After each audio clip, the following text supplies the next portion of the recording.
மஞ்சள் பூசணிக்காய் குழம்பு எப்படி செய்கிறதுன்னு பார்க்கலாம். இப்போ அதுக்கு தேவையான பொருள்கள் பார்க்கலாம் வாங்க.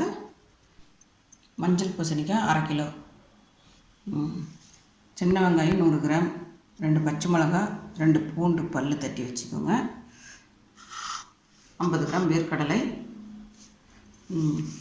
வறுத்த வேர்க்கடலை, வறுத்த தோல் உரித்த வேர்க்கடலை, இது கொத்தமல்லி கருவேப்பிலை, சில்லி பவுட்ரு, மஞ்சத்தூள், கடுகு, தேவைக்கேற்ப உப்பு, ஆயில் தேவைக்கேற்ப. இப்போ இதை வச்சு பூசணிக்காய் குழம்பு எப்படி செய்யுதுன்னு பார்க்கலாம் வாங்க. இப்போ ப்ரெஷர் பேன் வச்சுருக்கிறேன். இதில் ஒரு 5 டீஸ்பூன் ஆயில் ஊற்றிக்கோங்க.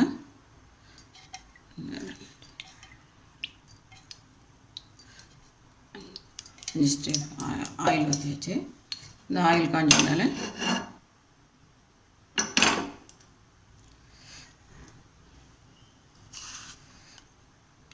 கடுகு கொஞ்சம் போட்டுடுங்க.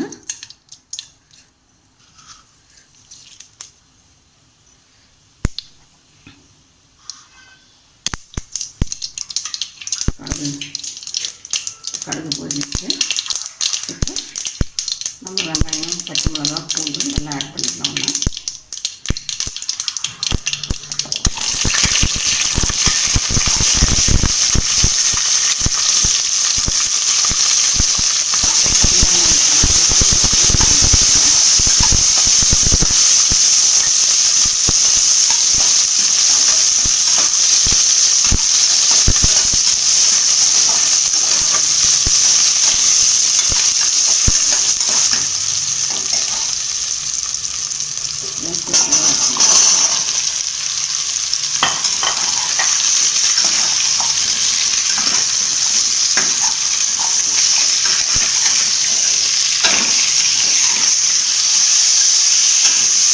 நல்லா வணங்கி உப்பு போடணும்.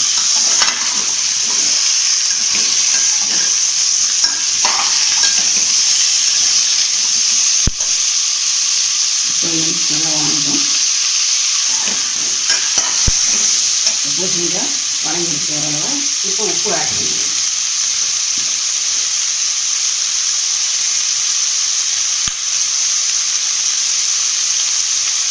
தேவைக்கேற்ப உப்பு நான் போட்டுறேன்.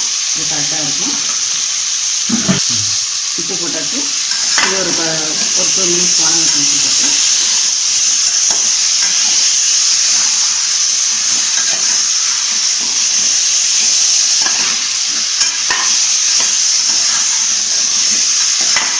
பூசணிக்காய் வாங்கிட்டு இதில் காரம் 1 டீஸ்பூன், 3 டீஸ்பூன் காரம் சேர்த்துக்கோங்க. உங்களுக்கு காரம் மிச்சமாக இருந்ததுன்னா உள்ள சேர்த்துக்கலாம். ஒரு சிட்டிக்கு மஞ்சள் பூசணிக்காய் ஒரு சிட்டிக்கு போட்டால் போதும். இது 1 நிமிஷம் நீங்கள் போட்டுட்டு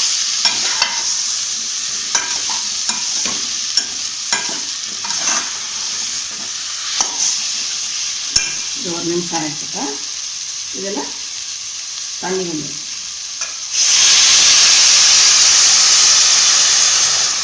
குழம்புன்றதுனால கொஞ்சம் நல்லா கரமாக வச்சுக்கோங்க.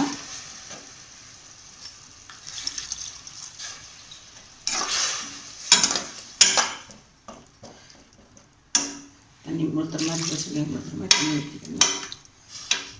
இந்த அளவு தண்ணி ஊற்றிக்கோங்க. இப்போ இது வேக ஒரு 15 நிமிஷம் ஆகும். வேகட்டும். பூசணிக்காவை வச்சு விட்டுருவோம். அது கொதிக்கிட்டோம். இப்போ இந்த வேர்க்கடலையை தூள் பண்ணி எடுத்துக்கலாம். மிக்சியில் எடுத்து எடுத்துக்கலாம். இப்போ 20 நிமிஷம் ஆச்சு. பூசணிக்காய் அப்படி கொஞ்சம் கலங்கி மாதிரி வேகணும். இப்போ இதில் நம்ம பொரிச்சு வச்ச வேர்க்கடலை பொடியை போடலாம்.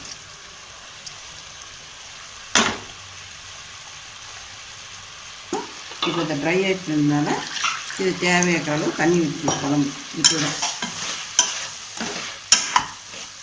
இதில் வச்சு இப்போ தண்ணி ஊற்றிடும்.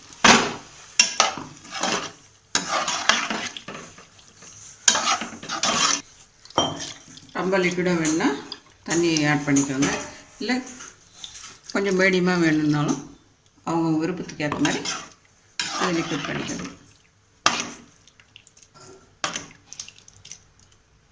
கருவேப்பிலை கொஞ்சம், கொத்தமல்லி தழை கொஞ்சம் போட்டாச்சு. இப்போ கொதித்த உடனே ஆஃப் பண்ணிட வேண்டியது தான்.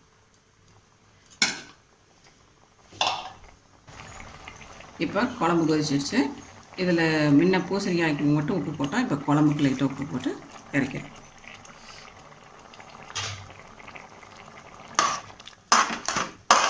இப்போ குழம்பு ரெடி. இதை ஒரு பவுலில் ட்ரான்ஸ்ஃபர் பண்ணிக்கலாம். பூசணிக்காய் குழம்பு ரெடி. இது வந்து சாதத்தோடு பசங்க சாப்பிட்லாம். இது வந்து நல்லா சாதம் கொஞ்சம் குழைய வேக வச்சு அதோட பசங்க சாப்பிட்டா ரொம்ப டேஸ்ட்டாக இருக்கும். இப்போ இது நீங்களும் ட்ரை பண்ணி பாருங்கள், எப்படி இருக்குதுங்க பூசணிக்காய் குழம்பு. ட்ரை பண்ணி பார்த்துட்டு என்கிட்ட சொல்லுங்கள். வணக்கம், நன்றி.